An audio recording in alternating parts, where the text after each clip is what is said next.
Кыргыз тили боюнча чыккан талкуу дагы эле токтой элек. Эми Мишель кофеканасы Замира Молдошованы сотко берерин жар салды. 3 күн мурда стилист, дизайнер Замира Молдошова Бишкектеги кофеканалардын бири кыргыз тилинде сүйлөөгө тыюу салганын айтып чыккан. Ал өзүбүздүн мамлекетибизде туруп, эне тилибизде сүйлөй албайбызбы деп нааразы болгон. Бул жерде кыргызча сүйлөнгөнгө болбойт экен да. Бул жерде кыргызча сүйлөнгөнгө болбойт экен, себеби администратор келип айтты, бизде бул жерде русскоговорящий биздин посетительдер, ошон үчүн жалаң кыргызча сүйлөшөт. Алгач Молдошова кофейнянын атын атаганы эмес эле. Антсе дагы мекеменин кардарлары бул Мишель кофеканасы экенин таанып коюшту. Кофеканага карата нааразычылык токтобогону үчүн Молдошованы тейледим деген официант дагы үн катты. Анда кызматкер такыр башкача версияны айтты. Алар келген күнү мен аларды тейлөөчүсү болчумун. Келип эле чоң топ болуп келишкен. 3 орунга отурушты да. Балдар өзүнчө, да бир эже чогуу келген, ал өзүнчө, Замира Молдошова айым өзүнчө отурду. Анан кийин биз аларга менюну көрсөттүк, анан кийин отурушту. 20-25 минутта эч кандай буйрутма кылбай, бизди чакырбай, бизден эч нерсе сурабай, жөн эле отурушту да. Биз ойлоп калдык, булар бир өзүнүн максаты менен келишсе керек деп. Бир аздан кийин мени чакырды. Мен барсам, мага видео тартылган сунуштады. Видеодо мени орусча буйрутма ал деди, мен сага кыргызча жооп берем деди. Бул мага мен кыргыз тили курстарым боюнча жарнамага, рекламага керек деди. Мага айтты да, сен өзүң кыргызча билбегендей түр жаса деп, өз эне тилиңдичи.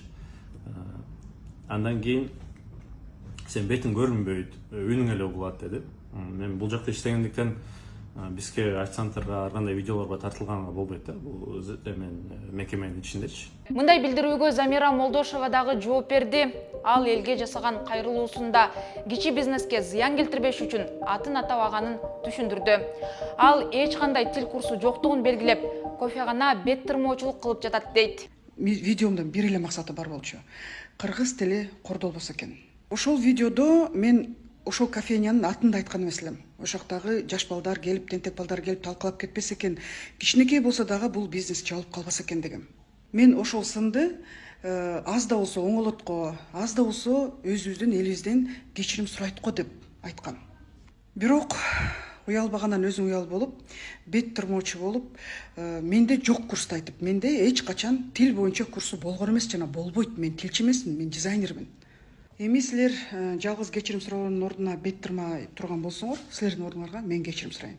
Бирок кечиримди мен силерден сурабайм. Мен кечиримди кыргыз тили менен сурайм. Мен кечиримди тарыхтан сурайм. Мен кечиримди кыргыз тилдүүлөрдөн сурайм. Кечирип койгула. Көп узабай Мишель кофеканасы Замира Молдошова жала жапты деп укук коргоо органдарына кайрыла турганын билдирди. Инстаграмга жүктөлгөн маалыматта кофегана чындык үчүн күрөшө турганы жазылган. Ал арада Регион телеканалынын журналисти кофейняга барып, интервью алганга аракет кылган. Мишельдин администратору кыргызча кайрылган журналистке орус тилинде сүйлөп, суроолорго жооп берүүдөн баш тарткан. Регион телеканалы. Атом Нурзада, сіздерге бір-екі сұрауларыңыз бар болшы. Нет, мы на вопросы не будем отвечать. Никто. Никто? Им не Да, чун? мы интервью давать не будем. Неге? Им не чун? Я через... А им не чун? Покиньте заведение. Не чун? Биз дагы мекеменин жетекчилигине байланышып, суроолорубузга жооп алууга аракет кылдык. Бирок кофекананын менеджери жетекчилик сиз менен байланышат деген бойдон жок болду. Кардарын кыргызча тейлеген бизнес дароо эле билинет эмеспи? Мисалы, биз чалганыбызда Мишельдин кызматкерлери биз менен орусча учурашты.